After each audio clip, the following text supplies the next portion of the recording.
Pour faire une forêt de sapin en meringue, il vous faut 120 g de blanc d'œuf qui correspondent à 4 blancs d'œuf et 60 g de sucre glace par blanc d'œuf, c'est-à-dire environ 240 à 250 g.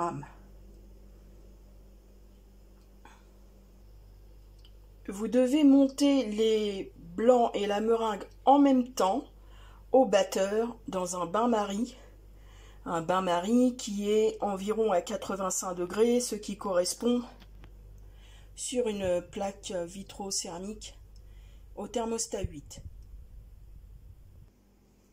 Vous mettez ensuite le mélange dans une poche à douille, munie d'une douille avec des pointes.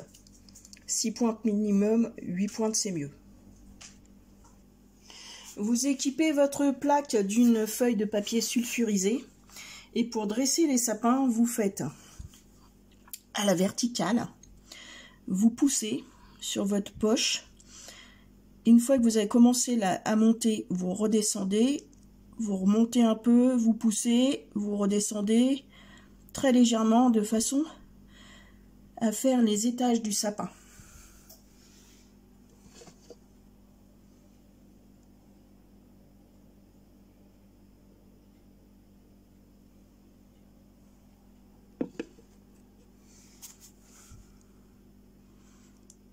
Vous les espacez, alors ça ne gonfle pas.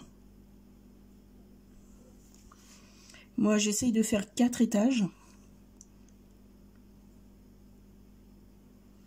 Et une petite pointe en haut, on essaye de se retirer moins vite que je viens de le faire, sinon la pointe redescend. Voilà, doucement pour qu'elle soit bien pointue. Voilà, je redescends à chaque fois pour tasser les branches. Et voilà, une belle pointe pointue. Alors, cela dit, sous le poids de la neige, parfois la pointe du sapin, elle peut pencher un peu. Et d'ailleurs, elle peut pencher. Voilà, et maintenant, il n'y a plus qu'à dresser toute une forêt de sapins. Bien sûr, vous pouvez colorer votre meringue en vert, en blanc. Enfin, la couleur que vous voulez, avec un colorant en poudre que vous mettrez pendant que vous finissez de serrer votre meringue au bain-marie. Voilà.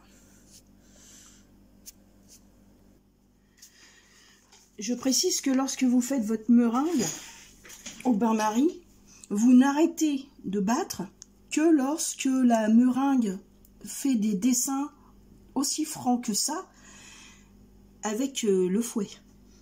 Tant qu'elle est souple, c'est pas la peine. Je dirais que si la meringue commence à prendre au fond du saladier, c'est qu'il faut arrêter. Et quand vous faites vos sapins, vous soulevez votre poche, mais vous ne la décollez pas. Il faut qu'elle reste collée. Cherchez pas à faire ça, puis encore ça, puis encore ça, parce que sinon, bah, ça fait pas un sapin qui a une forme... hein, voilà.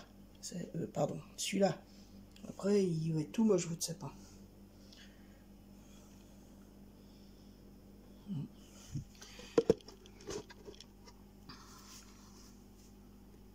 Et aussi, en étant bien à la verticale, ça vous permet de faire un sapin à peu près droit.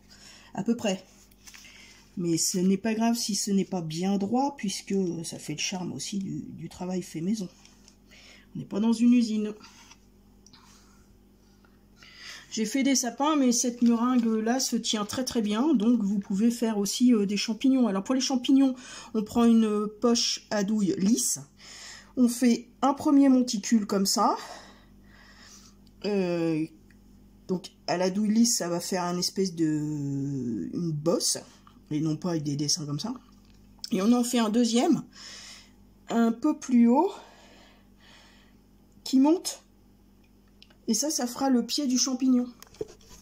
Donc on en fait un plat. Il est où? Il est où? Un plat, comme ça, mais avec une douille lisse. Et on fait le pied du champignon qui est là. Ici, en plein milieu de l'image.